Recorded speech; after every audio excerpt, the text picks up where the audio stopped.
Yeah, this sure is a visual novel, all right. You get their ending CG. Yeah, that's kind of why much earlier in the playthrough I did say that this is basically the closest we're gonna get to doing like a proper visual novel experience, because it do be that time period on the PSP, which is of course the haven for JRPGs as a whole. Is there any sort of visual novel we could actually do? There's that Steins Gate thing on the PS3. I don't know if that's worth it though. There's like 5 Steins Gate games, and that's... Ugh. I know of like one, that's it. Anyway, yeah, but you guys start next up. Nice. So, Trudge's story, let me check the chart really quickly. His unlocks... Mina's. Oh god, we won. We won the game. Awesome. There was one thing that sprang to mind, but I don't think you're gonna like it. Concern? Danganronpa. You know, honestly, I have so many friends that are into Danganronpa, and I haven't been as assaulted by people saying I should play it, so I don't know. I'm not that opposed to it, I guess. Anyway, looks like our trackers wore off, so now we need to figure it out again, or get the access to them once more. Who's next? Pretty much everyone we got access to. Oh, hi, thank you. I'm not worried. Alright, so, also, every time someone is unlocked, you do actually get them on a tracker for the main characters. And I believe Mina is not on here currently. That's kind of odd. Unless I'm just not seeing her. No, I don't see her. Maybe we need to beat more characters then in order to get her. It's not a big deal. It's just kind of odd. No matter. We will definitely get more as we go forward. So, I think we can actually just end the day early, funny enough, because I think that'll just kickstart a chain sequence of going through the next characters. Let me just double check this really quickly.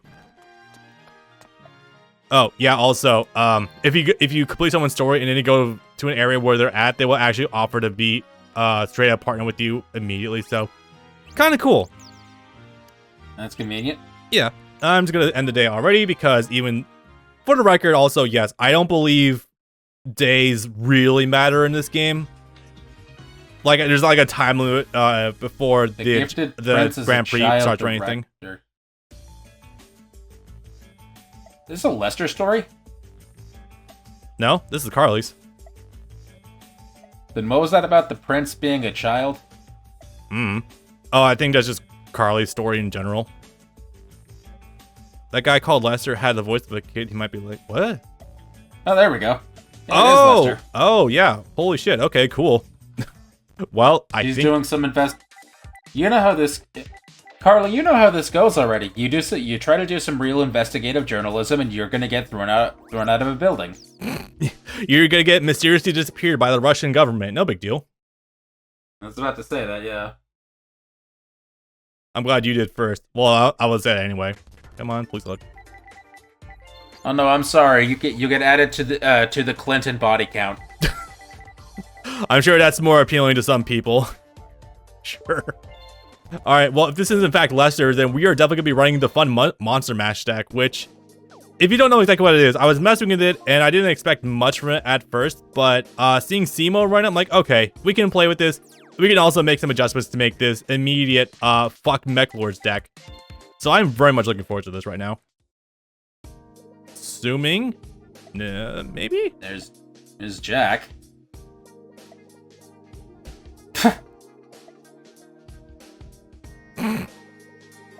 The fun characterization of Jack continues. Which, I mean, I guess this is still the best thing we, like, better than, like, a lot of other outcomes we could have for characters like this. Yamcha. God, they're lucky that, Homeless Jack is funny, because this bit would have gotten old on episode 2. Seriously, man. Yeah, at least the characterization of Jack here is still hilarious. I'm sure I mentioned this before, but when there was like a earthquake and they fell over out of their chairs, and Jack was just like, "Don't move a muscle, crow, otherwise you might end up paralyzed." And he's just sitting there with his tea still in his hand, like he's still sitting. Fucking great! I love that shit like this. Yeah, that sort of thing. And when they're doing the montage of him getting fired from all the jobs, one of them is he gets thrown out the door, and instead of landing on his ass, he lands on his feet and just starts walking. Yep. But no. All right, now we are actually covering this in detail. I'm not sure if we actually gone over this at length beforehand, but yeah, so one of the members of Iliaster, who is the young version of that one Primo. council member, Primo, yeah, is kind of infiltrating the school that Leo and Luna are at, Aporia. since one of them is, yeah, Aporia. Since one of them is a signer, you would think it'd be Leo, but no, it's Luna, so anyway, all right, cool. You think we could have just made it 6 at some point in time? No, we won't. We will not get to that in this game. True. We'll get to that in a year when we do 6. Did you finish watching 5Ds, or...? No, I'm still at the end of the dub. I haven't had time to get to watching the rest of it yet. Also, I know that when I get to that, I'm gonna because of the way the dub's cut, I'm gonna have to rewatch some episodes from before the ending in order to get caught up anyway. Because the last 2 episodes, I condense a lot of shit. Yeah, they cut 2 episodes into one, so you'd have to watch the Aporia duel again, but that's basically it. Yeah, it's not that big a deal. It's just a little bit irksome. But yes, I am in fact making that a point before the Let's Play is done. Especially before we get to Link Evolution as well, and Tag Force 6. And a lot of shit in general, really.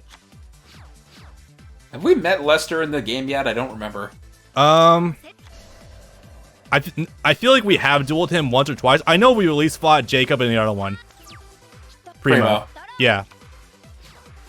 I'm sorry, we're playing with the undub. Luciano, Placido, and Jose. To be fair, finding a weird cyborg dude named Jose is a very funny prospect. Yeah? God, I also gotta say, having gone through it, maybe 20 hours of Link Evolution again recently, man, I'm just so off-put by remembering how much the art style, or like the just compression looks in this game. It's rough. I know it's a thing we talked about at length before, but man, I miss being able to see the high-resolution art. Oh, this is very funny. Okay, so the idea of this deck is it's kind of more of a core from back during the GX era. It's basically focuses on these guys, the gadgets. Now, of course, we get to Gear Frame Machina pretty quickly, but yeah, the gadgets basically allow you to have a never-ending surplus of guys on your ass, so it's pretty cool. Place was I don't know if she wants to put that face down, but I'll just swing anyway. Gadgets are a Yugi deck. They actually go back to DM. I forgot that shit. Then again, I think I'm just so used to gadgets being like infused into other decks, i.e. Arm Dragon, Ojama, shit like that. Gadgets are an engine. Alright, Solidarity. Do we rip Royal Oppression? You know, Not yet. yeah, not yet. We will keep that for a rainy day. Just core? That's it. Oh, fuck. Okay, now you can activate it. Actually, wait, no, this is fine. Because a lot of the gadget cards actually do have below 1500 attack. Oh, okay. Wait. Thanks. What are you doing that for? But okay. Oh, wait, no! This is perfect!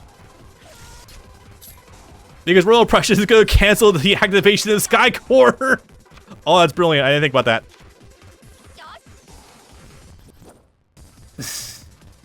God, I miss these backgrounds. I know, dude, tell me about it.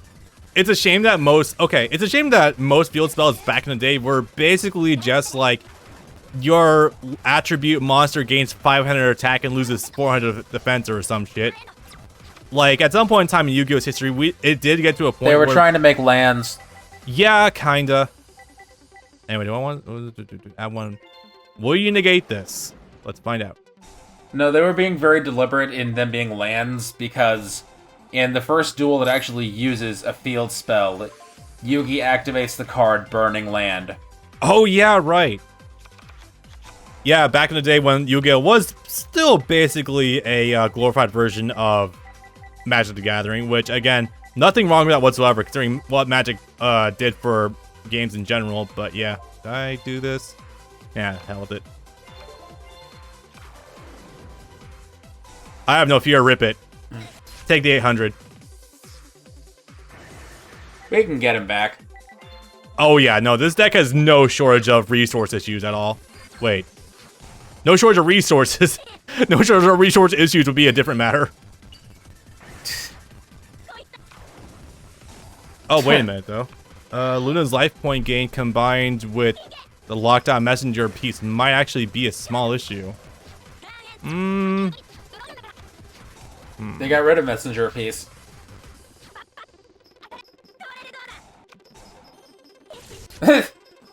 Oh, yeah, they did. How much did he pay right now? 2,000 or 3,000? For what? Wall of Revealing Light. Oh, let me check that. 3,000. Oh, wow. Then again, Solemn Wishes does kind of suck.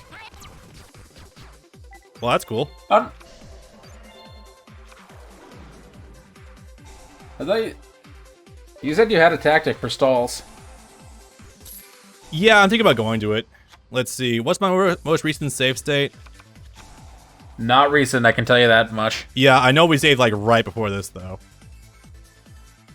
So again, this is still one of Tag Force 5's most crippling issues. The fact that if you want to change decks during a duel, you literally cannot do so without scrapping all of your unsaved progress. Which, yeah. Yeah, that's still a while back. Holy crap. Alright, so reboot the emulator. Yeah, you know what? Fuck it. I was thinking about using this during Luna's duels anyway, but I think now's as good a time as any to rip this. It's in the same vein as Rock Stun, if you've ever been hit by that. It's just meant to be annoying. Yeah. You know, it's also quickly phased out, and I can tell you why. Because of the advent of actual times during tournaments as well.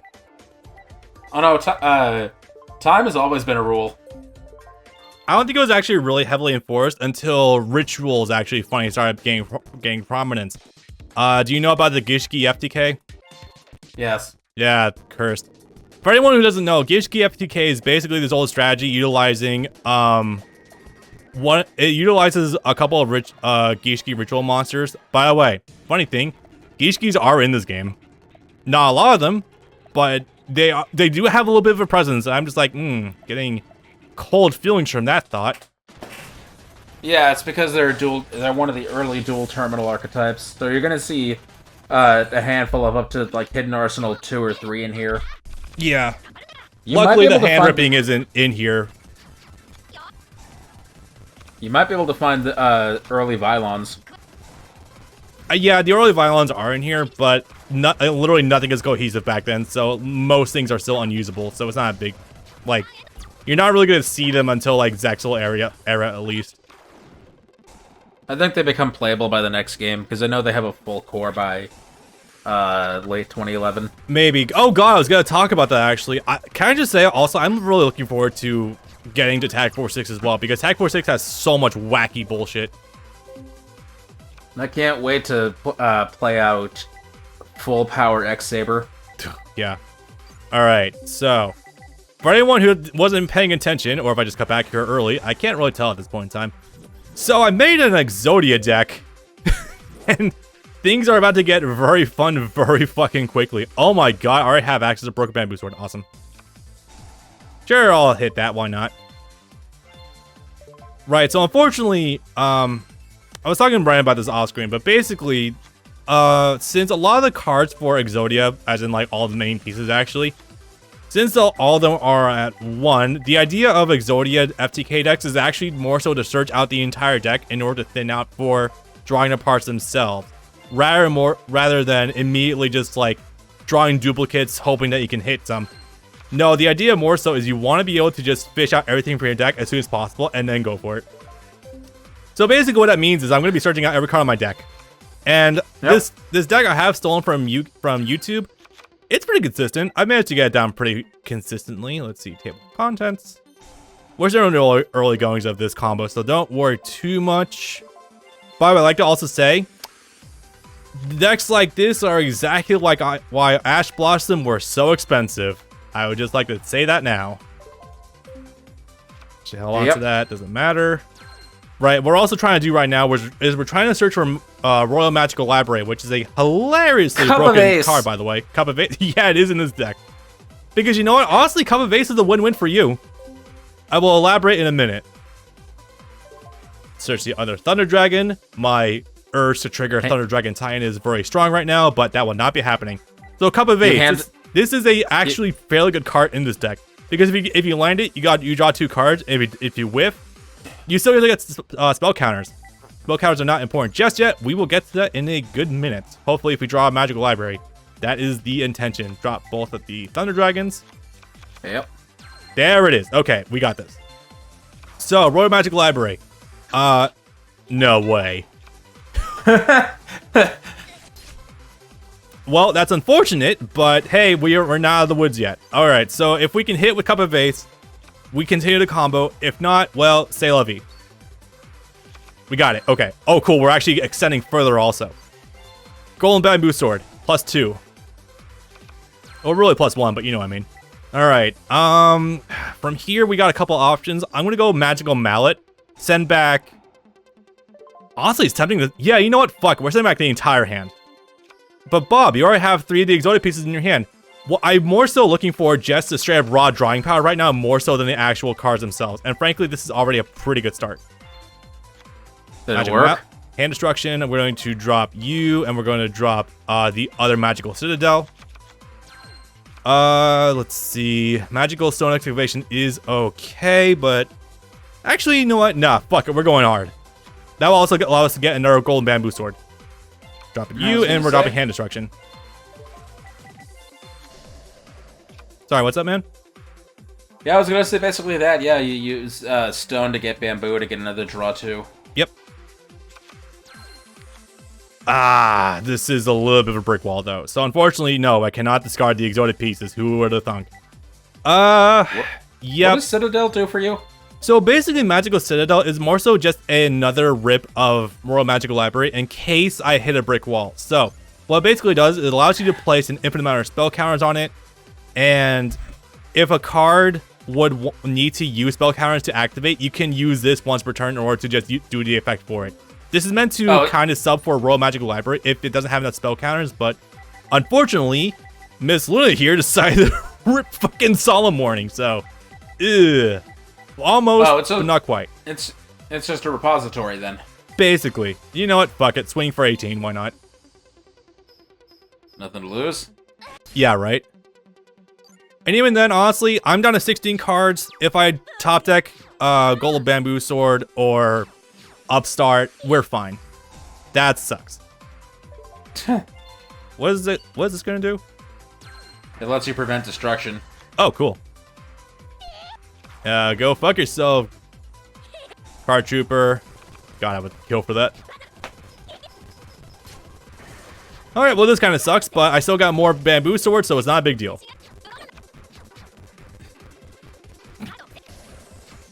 Come on, Carly. You got an entire graveyard to work with here. Not her graveyard.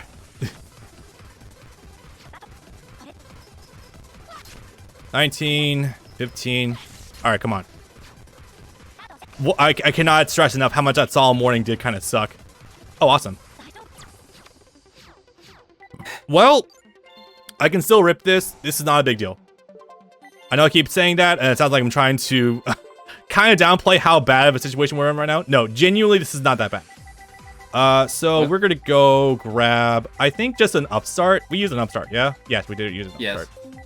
Nope. Okay, almost missed that one. Playing a little too quickly right now. All right, come on, baby. One more Royal Magic Library. Go for it. RML. Fuck. This game is hell. That's the risk you run playing this deck. I would know more than most. I got God, dude, we got very close though. Like, even though I had 2 pieces of Exodia, like we willed down like 75% of our deck in like 1 turn. All right, 18, 2,000. Bucket. I wouldn't have risked it. I fear no dark hole. I fear a monster with more attack points. Luna's not a duelist who runs anything traditionally with a lot of attack power, so I'm kind of banking on this. Oh, awesome. No, but Lester is. Maybe. I'm also afraid that she'll tribute library for Earth. That is very true. Earth is the Nope. level 6, I think.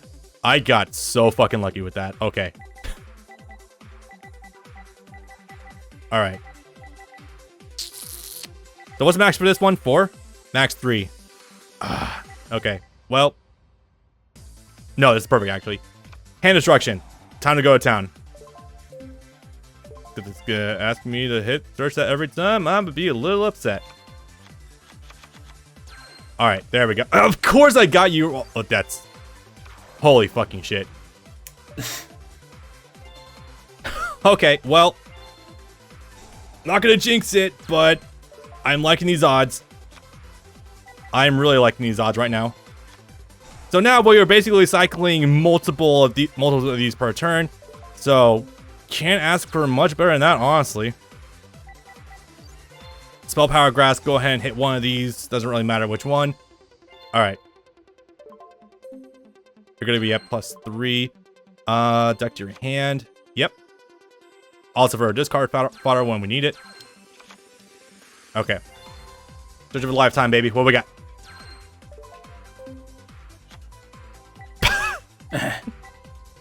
Well, God. Is there really nothing else I can do right now? Like one Matter Transporter, the attack position library. I am feeling that as well, my guy. I am definitely feeling that as well. No way. Did you need to though? You know what? Honestly, this is better. At least they're not using it on a good play. Yeah, I fully agree with that one. Spore.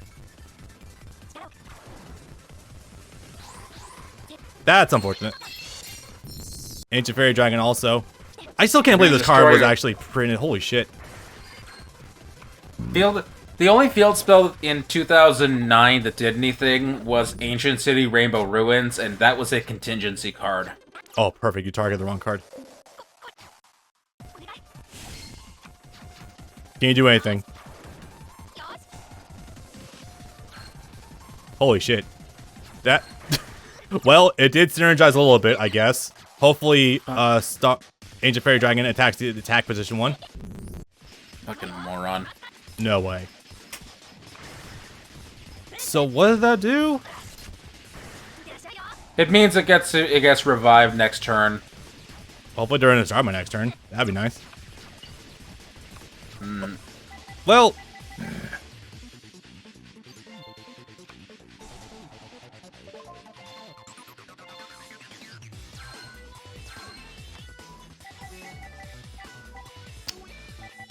Oh my god, what is this? Okay, when this card is summoned... Wait, hang on.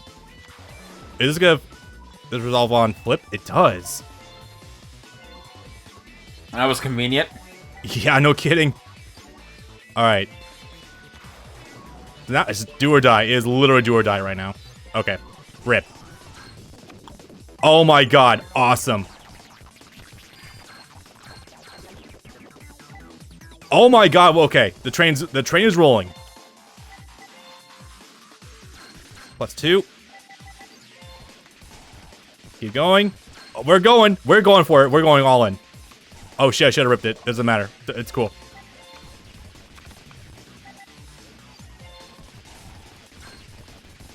This is the Fortune reversal if I've ever seen one. Oh my god. Can we see Exodia? I think we're gonna see Exodia. Alright. You got one. You know what? No, this is easier. You sure? Yes. Seems like the hand destruction would have been more useful. See, I was thinking about that too, but no, Golden Bamboo Sword. I'm liking your idea more. Oh. Okay, yeah, that tracks. Yep. Don't have any more remote summons magically. Alright, 2 pieces. That's cool. You know what? Actually, the funny thing is Broken Bamboo Sword does qualify as an activation of a spell card, so it does actually work. I love contingencies and technicalities. Alright, we're getting very close to this. Nope, don't use it yet. Alright, now we will use it. Come on. Yes! Okay, so here's exactly where Cup of Ace comes to fruition, where it actually becomes a really good card. I think we already described this earlier, but fuck it. So, spell card activation. I get 3 off of this. So that's really convenient. If it whiffs, they draw 2, whatever. If I get it, I get +2. That does suck, but I can work with this. As in, no I can't, but Jesus Christ, 7 cards left. I don't think they're gonna last the next turn. No, literally you can't, because you have a 0 attack point monster and Ancient Fairy Dragon is 21 exactly. Ugh. Should I just reset again and switch to... What the fuck else can I do against this deck? The fact that they're not summoning the... You haven't done any synchros. Of course they're not gonna summon the Mech Lord. The thing that particularly sucks here is that she's not actually summoning the Mech Lord whatsoever. Usually they go with the Mech Lord as a default. You know, I know you already stormed him or Trinated, but I was kind of waiting for them to solemn your transporter. Wait, what does this do? Special summon 1 level 2 or lower spell. Oh, cool. It'll get another one of itself because library is 3. What?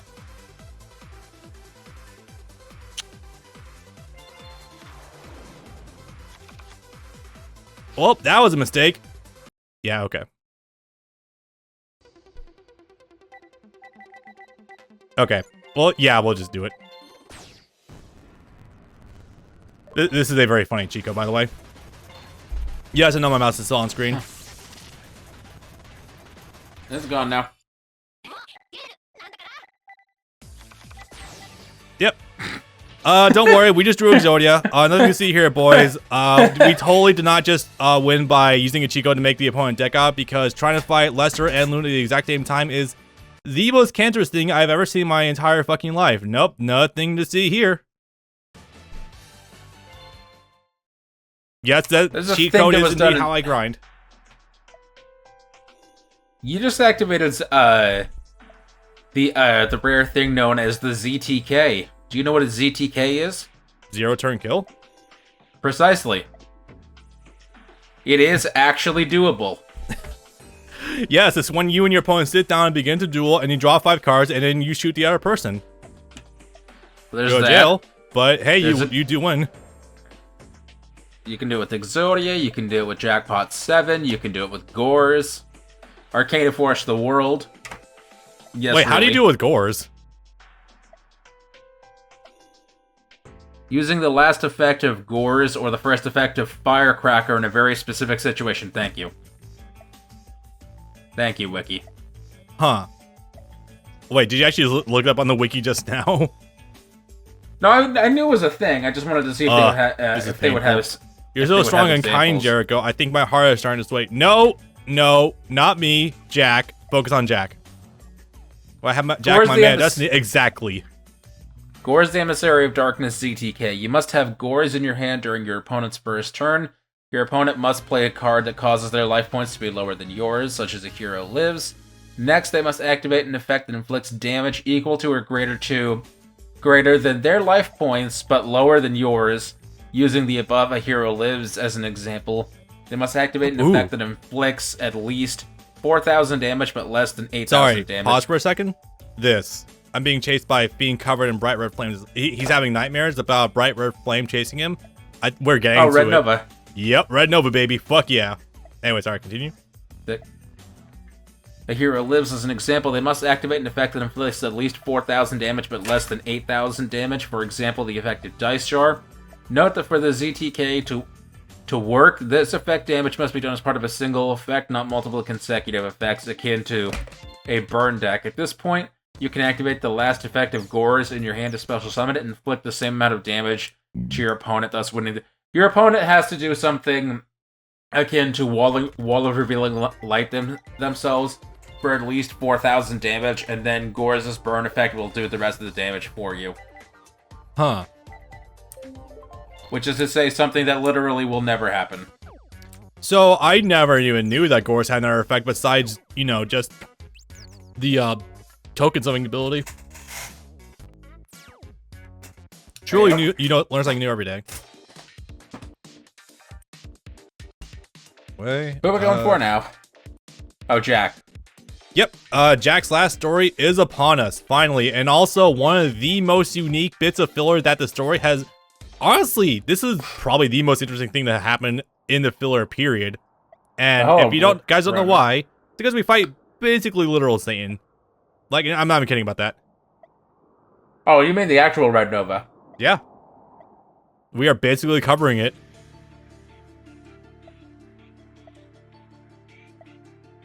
Also, unfortunately, while I'm looking at this, I'm unfortunately getting some Ultra Instinct, Ultra Ego kind of vibes with this, just because, like, Jack is trying to find his own source of leveling up in power because he doesn't have the kind of focus to do Clear Mind.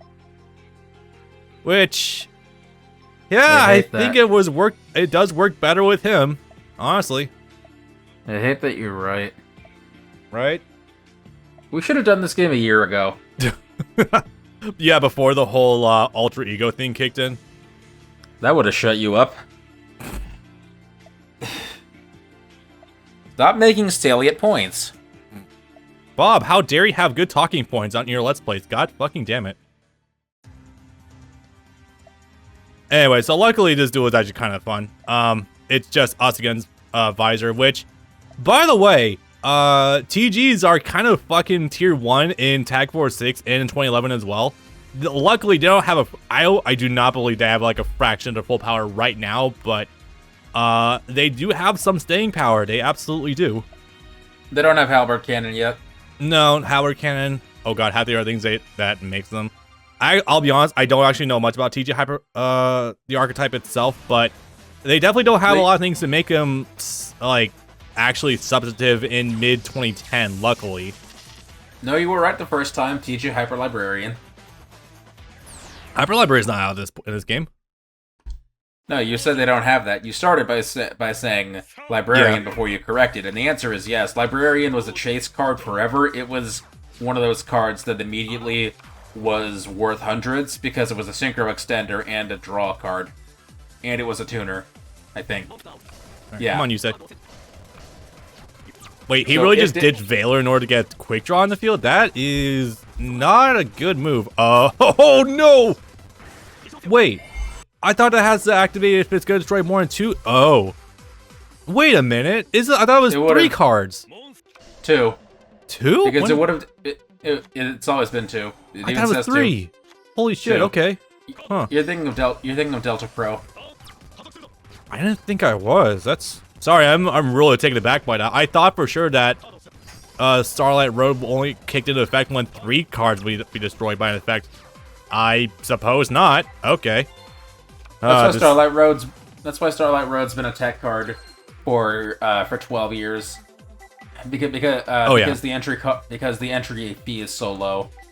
Yep, pretty much. All right, do I have the card? I think I do. Let me see. All right, Deep Sea Diva. Ducks. Oh, you're playing that deck. This is the Red Nova deck. Oh. Yeah, if I can... okay, so I don't have the Mermail card in here, unfortunately. Yeah, I'm missing some shit here. So normally this would have allowed me to pull up a certain Mermail card from the deck that would allow me to go straight into a level 5, but seems do not have it yet. Well, luckily, we got a couple of options to stay alive, so not concerned yet, but they're gonna definitely use some stuff. What do you guys summon? Nitro Warrior. That's only by battle phase that shit happens. Interesting scenarios, by the way. I can totally bait Start's effect by using Torrential. Which he would most likely bite on, by the way. Of course it would. True Nade. Yeah, recur swords. It's an annoying strategy, but it do work. It does. I always forget it does flip up cards, by the way. Which does? Swords Revealing Light. Believe it or not, it's not just attack prevention. It actually flips face down monsters face up, which, you know, for what that's gonna do. Anyway, I think Sangan will have worked here. It was the gimmick of the nighttime duel. Panic had all of his monsters covered in the shadow of night, so Swords of Revealing Light literally brought light down so he could see what he was attacking. Oh, okay, I did not think I had access to the fucking card already. That would have been insane. Okay, no. Do I have... Catastor. Sorry, hands are... Brain's thinking a little faster than the hands are keeping up right now. Okay, so... Some cards... You know what? Castor. Let's start with that. Yep. Also, I'm not mistaken, I think Sangan's effect will trigger also. Yes. Okay, cool. Anytime it leaves the field, no matter the reason. That's not always true. Back in the day, it didn't kick in... Oh, this is really nice. It did not actually kick in for Xyz detaching. There was a ruling at one point in time where they did actually correct that, luckily. So, yeah, I was gonna say, that's basically... Yeah, I was gonna say, that's basically exactly what it is. It's the original detach effect. Yeah, right? Alright, so... Here's what I'm gonna do. First wing into Nitro Warrior. Use the effect to destroy it. Or not. Do you waltz?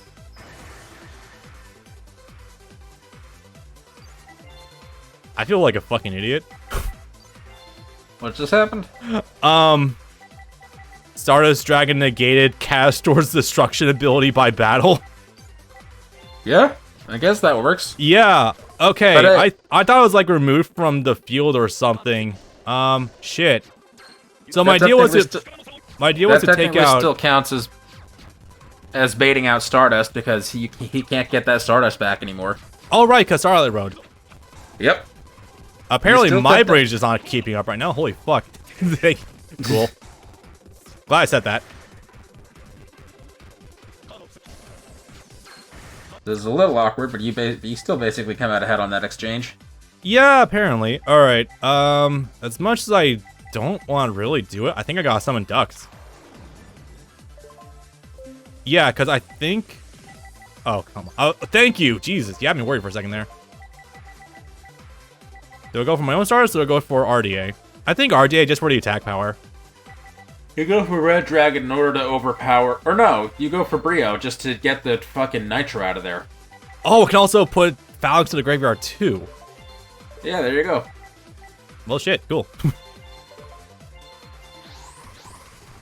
I seriously cannot believe sometimes just how fucking powerful some Duelist Alliance... No, not Duelist Alliance, that's Arc 5. Dual Terminal. Yeah, I'll also gonna send you down. And send you down. Dual Terminal / Hidden Arsenal is hysterical because it really is the duality of man compressed into a single machine. You have some of the best cards the game ever printed as well as a lot of the worst. Look, Visor, I'm not sure exactly what you're hoping to accomplish with that, but okay, cool. It's sort of like... What are you doing now? Okay. No. What? I know it seems like a bad idea, I'm just wasting his resources. I guess.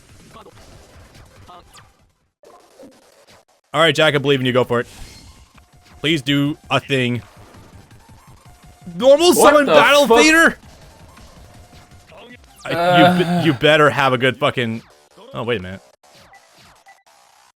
Oh, it's bait. Is it bait? Wasn't You're running good bait. Oh man, Visor really not having a good time if he's going with the gadget cards. Wasn't very good bait, but it was bait.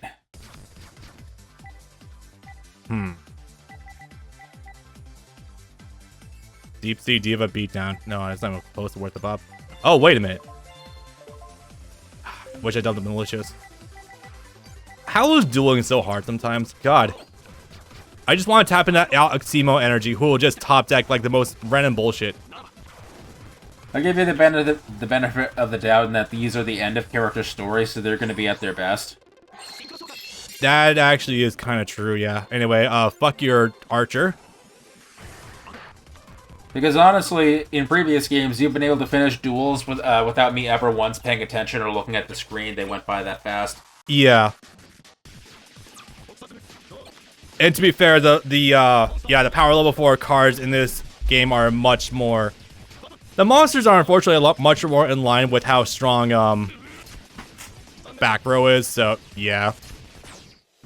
Someone probably say it's more skillful. I think it's kind of dumb, but what do I know? I didn't even actually ask you overall, what are actually some of your more preferred / favorite formats in Yu-Gi-Oh? Besides Edison, which I can immediately guess. The thing about that is that I actually never really paid a whole lot of attention to that by and large. I guess because remember, there was only a handful of points where I actually played the game physically, or in any way with other people.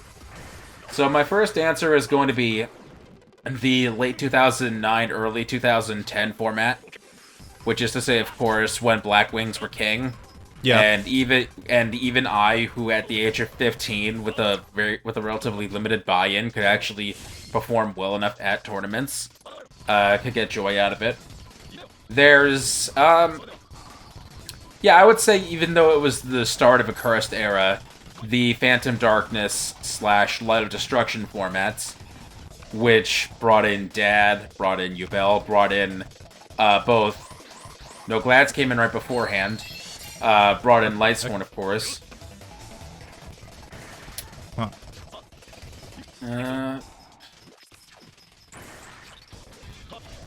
As much as people hate it, I would also say early Link, because that forced people to get creative.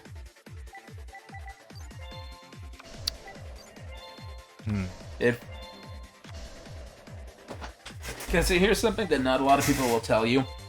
And that's that synchro fuckers are like cockroaches. They will survive the heat death of the universe.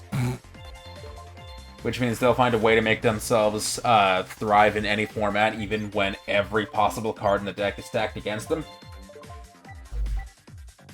Being able to still do triple... What's it called? Triple Quasar? Triple Quasar, even during the beginning of the Link era. Still finding ways to make that viable. So anything where you can do something like that is a time I love.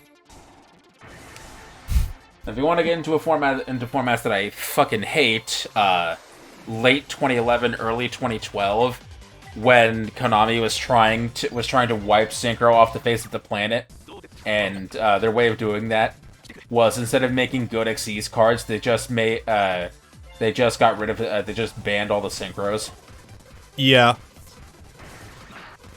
Back when the power level was seen as like way too high, and they were trying to push Xyz cards, which even that took a good while. I think Exectors might have been the first decent Xyz deck, but not by much. The keyword being decent, you wouldn't get the actual good shit until 2013, and by then, the Xyz era was almost over. Ooh. Wait, why would you... Okay. Just so much fucking back row. Oh my god.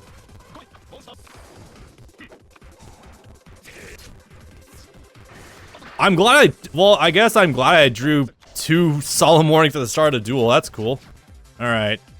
Jack, you're fucking killing us. They're both tuners, I think. Yeah, they're both tuners. This won't accomplish anything, really. I will just set and pass. Alright, well, I guess with your answer out there, I will say that mine varies. I do actually have a kind of a soft spot for Dragon Ruler format, despite it obviously being a hot cesspool of a format in itself, which is constant Dragon Ruler mirrors. I don't know. I think I'd much prefer Dragon Ruler mirrors versus Goat format, where a lot of it is reliant on top decking and resource management, which, I mean, still... Well, I mean, if we're just going to state the obvious with Goat format... What is happening? How many fucking bottomlesses do I have to go through? Guys, please. Technically, the answer is 6. 4, actually. I think bottomless is semi-limited in this game. Oh. I think.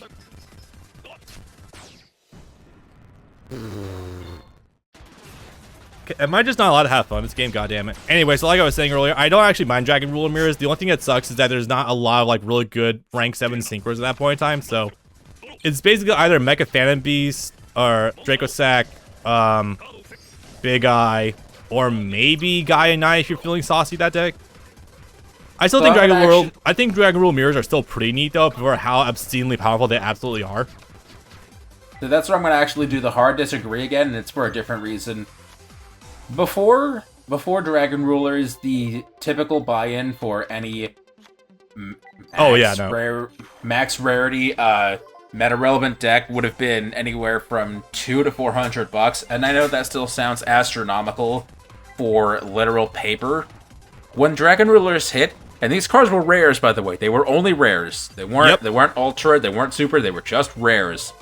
The buy-in for anything that you could actually play during the year of Dragon Rulers was literally $1,000 or more, compacted by the fact that it came out at the exact same time as Max C.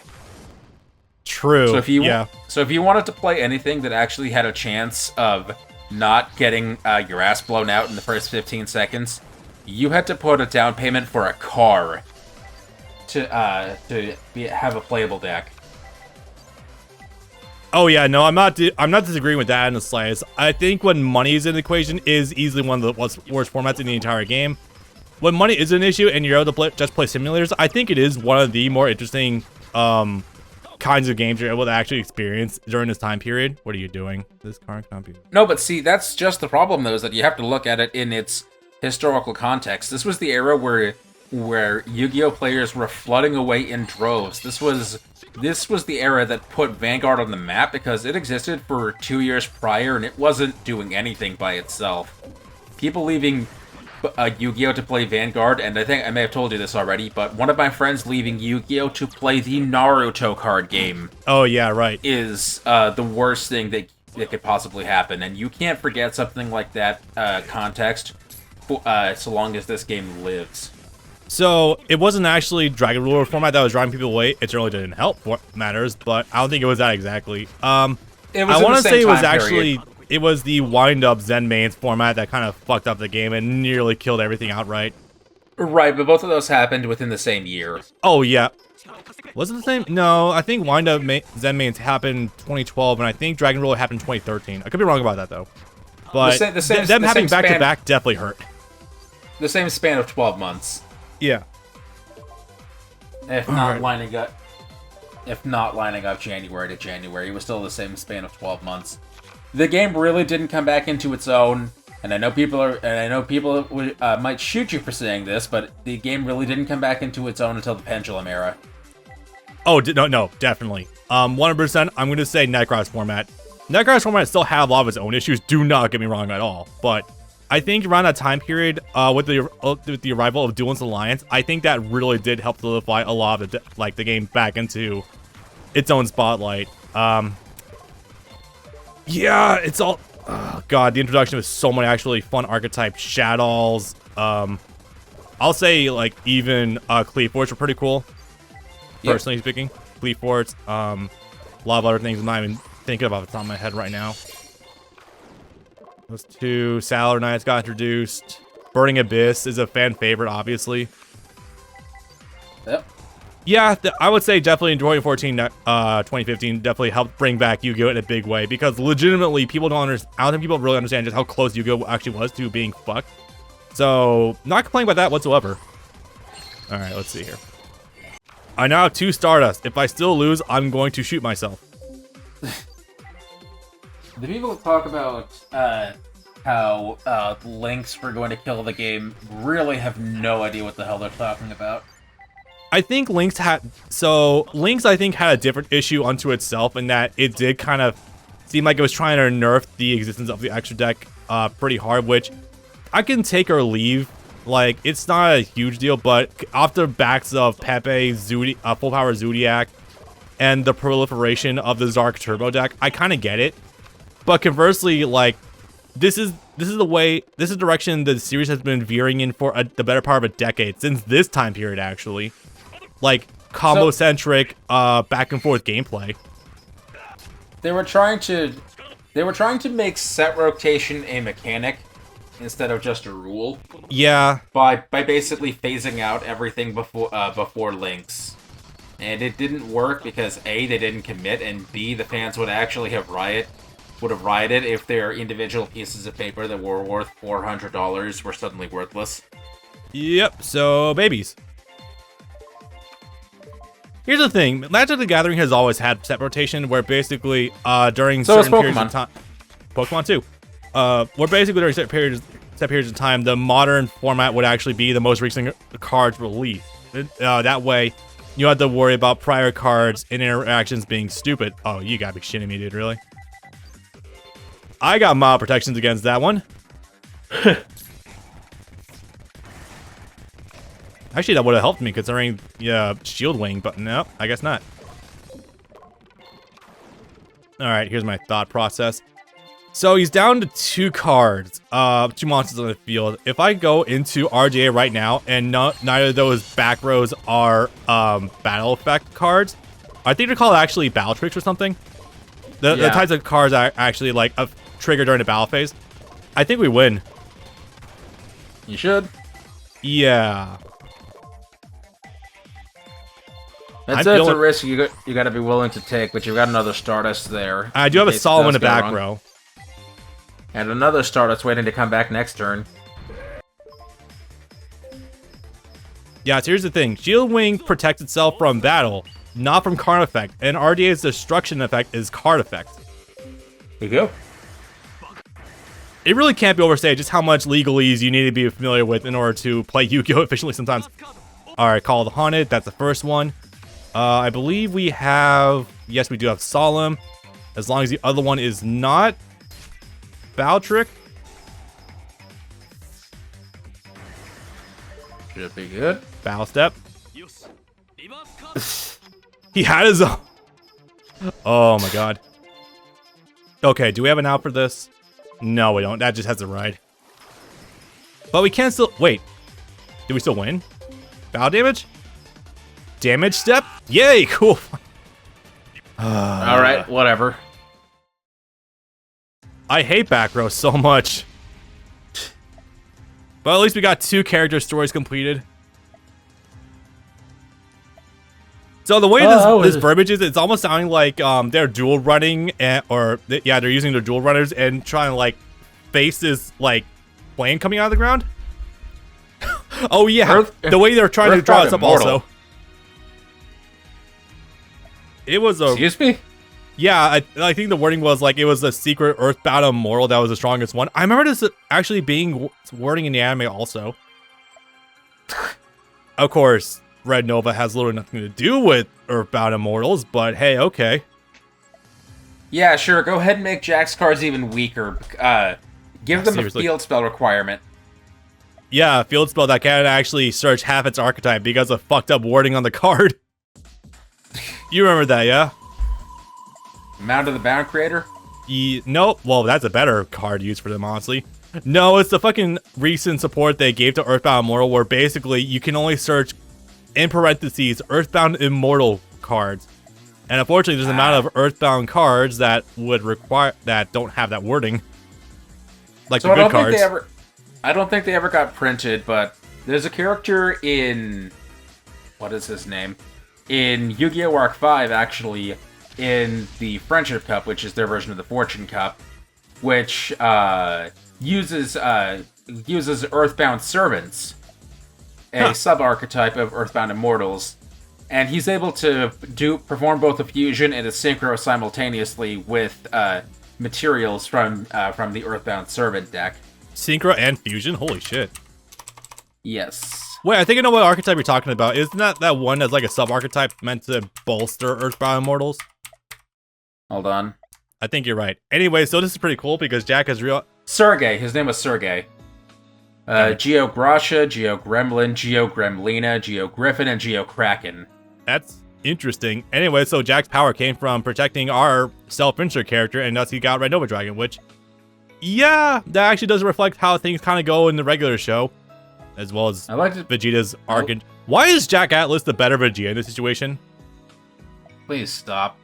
I liked it better when Jack Atlas was trying to prevent children from dying. Yeah.